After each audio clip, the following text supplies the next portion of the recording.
ಮಡದಿ ಇಂದ್ರನಾಥಕ್ಕೆ ಸ್ವೀಕಾರ ಮಾಡಿಕೊಂಡು ನಂದನವನದಲ್ಲಿ ಬಂದಾಗ ಎಲ್ಲಾ ಪಶುಗಳ ಪರಿಚಯ ತಾವು ಮಾಡಿದ್ರು ಕೂಡ ಸತ್ಯ ಆ ಕಡೆಯಲ್ಲಿ ಒಂದು ವೃಕ್ಷ ಕಾಣ್ತಾ ಉಂಟು. ಏನು ಅದರಲ್ಲಿ ಹೂವರ್ಣ ಇರ್ತಿದೆ. ಇದ್ಯಾವ ವೃಕ್ಷ ಹೇಳ್ತೀರಿ?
ಭೂಲೋಕದಿಂದ ನೇರವಾಗಿ ದೇವಲೋಕಕ್ಕೆ ಬಂದಿದ್ದೇವೆ.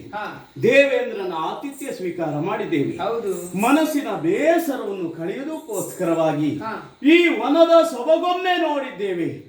ನಂದನ ವನವೊಮ್ಮೆ ನೋಡಲೇಬೇಕಾಗುತ್ತದೆ. ನೋಡಬೇಕು ಅಂತ ಹೇಳಿದ್ ನಾನು. ಹೌದು, ಹಾಗಾಗಿ ನೋಡಿ ಆಗಿದೆ. ಹೌದು, ನಿನ್ನನ್ನು ಕರೆದುಕೊಂಡು ನೋಡುದು ಇದು ಹೊಸತು. ಹಾಗಾಗಿ ನೋಡಿದ್ದೇವೆ. ನೋಡುದು ಮಾತ್ರವಲ್ಲ, ಬಗೆ ಬಗೆಯ ಗಿಡಗಳ ಪರಿಚಯವನ್ನು ಮಾಡಿ ಕೊಟ್ಟಿದ್ದೇನೆ. ವಿಶೇಷವಾದಂತ ವೃಕ್ಷವನ್ನು ನೋಡಿ ಮೈಮರೆತು ನಿಂತು ಅದರತ್ತ ನೋಡುತ್ತಾ ಇದ್ದೀಯಾ, ಪರಿಚಯನ್ನು ಕೇಳುತ್ತಾ ಇದ್ದೀಯಾ. ಪರಿಚಯವನ್ನು ಹೇಳುತ್ತೇನೆ ಕೇಳು. ಪರಮ ಪಾವನ ಪಾರಿಜಾತ ವೃಕ್ಷ. ಪಾರಿಜಾತ ಅಂತ ಹೇಳಿದ್ಯಾ? ಹೌದು, ಇದೇ ಇದೆ. ಈ ವೃಕ್ಷವನ್ನು ನನಗೆ ಬೇಕು ಸ್ವಾಮಿ. ಈ ವೃಕ್ಷವನ್ನು ನಮ್ಮ ಗೃಹಕ್ಕೆ ತೆಗೆದುಕೊಂಡು ಹೋಗಿ ಉಪವನದಲ್ಲಿ ನೆಟ್ಟು ಇದರಿಂದ ಬೆಳೆಯುವಂತ ಹೂವನ್ನು ಮುಡಿಯಲ್ಲಿ ಮುಡಿಯಬೇಕೆಂಬ ಭಾವಕೀರಿ ಎಲ್ಲರಿಗಿಂತಲೂ ಸತ್ಯವಾಮ ಹೆಚ್ಚೆನಿಸಿಕೊಳ್ಳಬೇಕು. ಹೌದಾ? ತಡ ಮಾಡಬೇಡಿ, ವೃಕ್ಷವನ್ನು ತೆಗೆದುಕೊಳ್ಳಿ. ಆ ವೃಕ್ಷ ಬೇಕೆನ್ನುವುದಾಗಿ ನೀನು ಹೇಳುತ್ತಾ ಇದ್ದೀಯಲ್ಲ, ಆ ವೃಕ್ಷವನ್ನು ಕೇಳಿದ್ದೆ ಹೋದಾದ್ರೆ ಇಂದ್ರ ದುರಕ್ಕೆ ಬರುತ್ತಾನೆ. ಇಂದ್ರ ದುರಕ್ಕೆ ಬರ್ತಾನೆ. ಹೌದು, ಭಯ ನೀವು ಪಡೋದು ಬೇಡ. ನೀವು ನಗಾಡ್ತಾ ನಿಂತುಕೊಳ್ಳಿ, ದುರವನ್ನು ನಾನು ಮಾಡ್ತೇನೆ. ಹಾಗಾದ್ರೆ ಮುಂದೆ ಏನಾಗ್ತದೆ ಎನ್ನುವುದಾಗಿ ನಿರೀಕ್ಷೆಯಲ್ಲಿ ನಾನು